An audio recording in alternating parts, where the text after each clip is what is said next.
بسم الله الحمد لله رب العالمين والصلاة والسلام على رسول الله صلى الله عليه وسلم الحمد لله الذي وحده صلى الله عليه وسلم من لا نبي بعده وعليه وصحبه أجمعين وبعد السلام عليكم ورحمة الله وبركاته وديت باچن ተከታታዮች እንዴት ናችሁ እንግዲህ ጠፋያን ልብቅ እንላለን ያለው ተጨባጭ ብዙ ነገር ውስጥ ወጣ ወረድ እየመጣ የዱንያ ነገር ሆነና ዛሬ ላይ ትንሽ ላወሳችሁ ፈልገው በተለይ ትልቅ ኃላፊነትን ተሸክሞ ማህበረሰብን ወደ ሽግግር ውስጥ ሊወስድ የሚችለው የማህበረሰብ ትልቁ ክፍል የሆነው ወጣቱ ማህበረሰብ ዛሬ የኖርነው ካለው ተጨባጭ አንፃር የኛና የኛነታችን መገኛ ወይም ደግሞ የመኖራችንን ዋጋ ማሳያ የሆነው ነገር ላይ ምን ያህል እንገኛለን ስለወጣትነት በተለያየ መድረክ የተለያየ ዳዋዎች ለማስተዋወስ ሞክረናል በተለያየ ዱዓቶች የተለያየ ዑለሞች የተለያየ መልእክት ያስተላልፋሉ እኔም ዛሬ እዚህ ላይ ባጭርና ትንሽ ሆነሽ መልእክቴን ከጊዜና ከወቅታችን አንፃር የወጣቱ ሚና ምን መሆን አለበት ወጣቱ በሁሉም የማህበረሰብ ክፍል በሁሉም ፊአት ተፈላጊ ሆኖ አካል ነው ፖለቲከኛ የፖለቲካውን አስተሳሰብ ወደሚፈልገው አቅጣጫ ሊመራበት የሚፈልገው ወጣቱን ኃይል ነው እንዲሁም ደግሞ ፈሳድ የሚያስፋፋው ለጥፋት ሚንስ የሆነው አካል ዛሬ ላይ ወጣቱን ስንመለከት በተለይ ፈሳዱ ፊት ለፊት አፍጥጦ መጥቶበት ባለው ቴክኖሎጂ ኸይርን ከመስራት ጥፋት ላይ መሳተፍ ወይም ደግሞ ያሉት ነገሮች ሁሉ ተገልጸው በመጡበት ቁጥር ለዛ ሙሉ ለሙሉ ልብን ከፍተው በመቀበል ለትልቅ የታጨው ማንነት ለትልቅ ኃላፊነት መሸከም የተመረጠው ትልቅ የሆነው ይሄ ማህበረሰብ አካል በተለያየ ስህተት ላይ ወድቆ እናገኘዋለንና ይሄን ነገር እንዴት ነው ልናከም እንችለው እንዴት ነው ኃላፊነታችንስ ምንወጣ ወጣትነታችንን እንዴት ነው ማግባብ የምንጠቀምበት ወጣትነት ብስለት ነው ለቸም ዑለማዎች ታሪፍ ሲያደርጉት በብዙ አይነት መልኩ ይገልጹታል ከ14 አመት እስከ 24 አመት ግማሾቹ እስከ 40 አመት ድረስ የሚያደርሱት ዑለማዎች ይኖራሉ የወጣትነትን መገለጫ በዚህ እድሜያችን ትልቁ ስራ ልንሰራበት የምንችለው ሰርተን ማንደክምበት አስበን ተመረን አውቀን ሰርተን ማንሰለችበት የእድሜ ክፍል ነው እንደው እድሜያቸው የገፉ ሰዎች መልካም የሆነ ሐሳቤ ወይም ደግሞ አቅል ብስለት ያምሯቸው እድገት ይኖራቸዋል አቅምና ቁዋ ግን ያንሳቸዋል ወይም ደግሞ ኃይልና ብርታት ይጎላቸዋል እድሜያቸው ያነሰ ህፃናቶች ፍጥነትና ንቃት ይሞላላቸዋል ነገር ግን ጉልበት ያንሳቸዋል ወይም ብስለት ይጎላቸዋል እነዚህ የሁለቱም የማህበረሰብ ክፍሎች ዳርና ዳር ያሉትን የልጆችን ንቃትና ወይም ደግሞ ፍጥነት እንደዚሁም ደግሞ የትልልቆቹን ህክማ ጥበብና ዕውቀትን አቀላቅሎ ወይም በአንድ አድርጎ መሄድ የሚችለው የወጣት ኃይል ነው ብዙ ነገር ለመስራት የሚችልበት መቼም እንደሚሉት ሻዒሮቹ ለይተ ሸባብን لو جاء يوم لا اخبرته ما فعل بي مشيبنا ወጣትነት አንድ የተመለሰ ቢመጣ እርጅና የሰራብኝን ስራ ነግረዋለሁ ይላሉና የወጣትነት ዘመን ዝም ብሎ ማለፍ የለበትም እንዲሁም ያልፍም ጊዜም አይደለም በዓለም ላይ ምድርን የለወጡ ታሪክን የቀየሩ መጀረት ታሪክን ያስተካከሉ የሰው ልጅን የህይወት አቅጣጫ በሙሉ ለሙሉ የለወጡት ትልቅ ስራ የሰሩት የምድራችን ብርቅና ድንቅ የሆኑ ሰዎች አብዛኞቹ ወጣቶች ናቸው ከታላቁ ነብዩ መሐመድ ሰለላሁ ዐለይሂ ወሰለም እድሜ ጀምሮ ነብዩ መሐመድ ሰለላሁ ዐለይሂ ወሰለም ሲንክትማል الشباب የወጣትነት ሙሉነት በሚባለው እድሜ ላይ ነው የነብይነቱ ሚና የተቀበሉት ወረድ ስንልና አቡበከርና ዑመር ያለ የ3 አመት ልዩነት እየቀጠለ 10 አመት ልዩነት ያለ የወረደ ምድር ላይ ይሄንን ትልልቅ ኃላፊነት ተሸክመው የዓለምን ህዝብ አቅጣጫ ለመለወጥ ተነስተው ምድር በሚገርም ሁኔታ ያስተካከሉት እኛስ ትናንትና ዑመር ትናንትና አቡበከር الله ስራቸው እንደላቸውና ትናንትና ዑስማን ሌሎችም አብደላህ ኢብኑ መስዑድ እና ሙስዓብ ኢብኑ ዑመይር የመሳሰሉ ምድር የምትናፍቃቸው ዱንያ ፈገግታቸውን የምትሳሳላቸው ዛሬ ብታያቸው የምትናፍቃቸው አይነት የምድር ብርቅና እንቁ የሆኑ የነበሩ ወጣቶች ምድር ላይ አልፈዋል እነዛ ሰዎች ዛሬ ደግሞ እኛ ተገኘን እኛ ለዚህ ምድር ላይ ያለን ተራበኛ ነው ትናንት አቡበከር ነበረን ትናንት ዑመር ነበረን ትናንት ሙስዓብ ነበረን ትናንት ሙዓዝ ነበረን ወላሂ ብንላ ይጠቅም ዛሬ ሰው ግን እኛ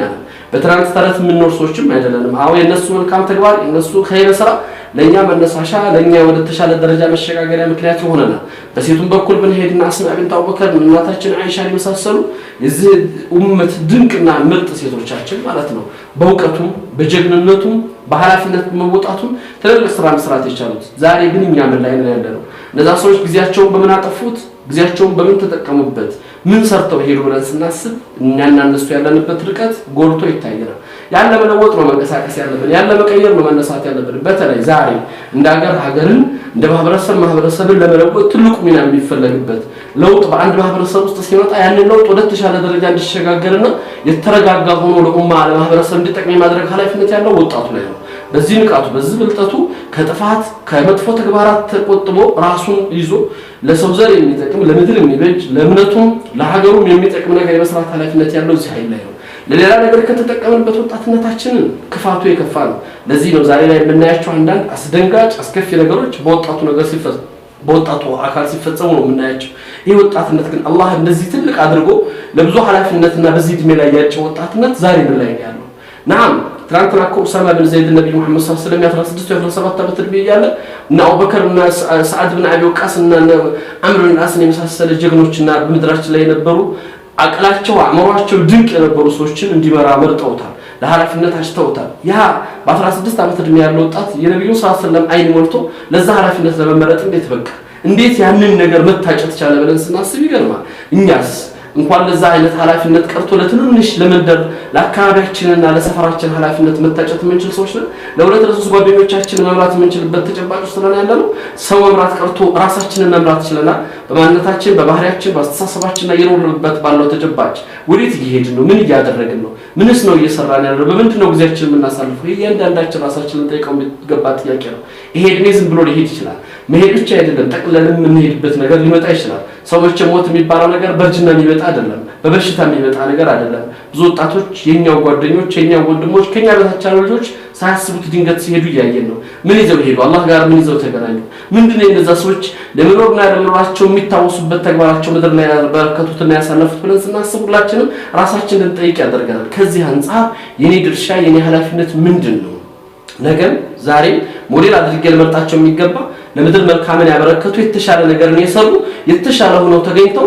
ማህበረሰባቸው አገራቸው ምድር የምትናፍቃቸው ሰዎች ነው ማለፍ የኛ ኃላፊነት ነው። ሙስዓብን ሁሉ ጊዜ እንድናስታውሰው የሚያስገድደን ረዲየላሁ ዐንሁ የሰራው መልካም ተግባር ነው። አወሉ ሰፊሩ ፊል ኢስላም የመጀመሪያ ኢስላም አምባሳደር ሙዓዝ ብን ጀበል ሁሉ ጊዜ እንድናስታውሰው የሚያደርገን ፍቅህ ነው፣ የውቀቱ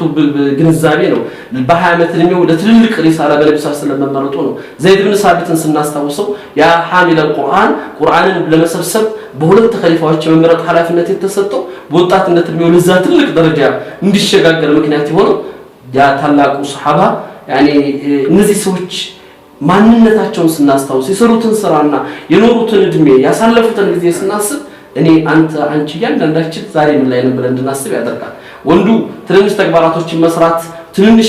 ለእምነቱና ለማንነቱ ለሰውነቱና ለሀገሩ ለሰው ዘር የሚጠቅም ነገር መስራት ከብዶት ለጥፋት ቀዳሚው ኃይል ሆኖ ራሱን ፊት ለፊት አስገኝቶ ጥፋትን በማቀጣጣል ላይ ሲታይ ሴቱም ተመሳሳይ ባህሪ ውስጥ እንገኛለን። አላህ ያዘዘን ነገር ለኛ በጣም ከባድ ነው፣ ያላዘዘን ነገር ደግሞ በጣም ቀላል ነው። ህልክ በሚመስል ተቃራኒ ውስጥ ሁኔታ በእያንዳንዱ ሁኔታችን አኽላቃችን፣ አናኖራችን፣ አለባበሳችን፣ አካሄዳችን፣ አስተሳሰባችን ሁሉ ተቃራኒን ተከትሏል። ያ ግን ለሁለቱም ባለም ጥፋት እንጂ መደኛ ሊሆን ስለማይችል ወደ እውነታው መመለስ ወደ ትክክለኛው መሰረታችን መምጣት ግድ ይለናልና ይሄ ኃይል ራሱን ካወቀ የተፈጠረበትን ዓላማ ከተረዳ ነገ ጧት አላህ ዘንድ የሚኖረውን ግንኙነት ካሰበ ለሰው ዘር አይደለም ለሀገሩ አይደለም ለከባቢው አይደለም ለዚህች ለተወሰነ ማህበረሰብ አካል ለዓለም መብቃት የሚችል ትልቅ አቅም ያለው ኃይል ነውና ወጣትነታችንን በአግባብ እንጠቀምበት። ወጣትነት ተስፋ ነው ወይም ስቃይ ነው? ላወቁበት ሰዎች ተስፋ ነው፣ ላላወቁበት ሰዎች ደግሞ ለምድርም ለማህበረሰብ ስቃይ ነው። አላህ ተስፋ ሰዎች ከሚሆኑ ሰዎች አላህ ያድርገን። ወቢላሂ ተውፊቅ ወሰላሙ አለይኩም ወራህመቱላሂ ወበረካቱሁ።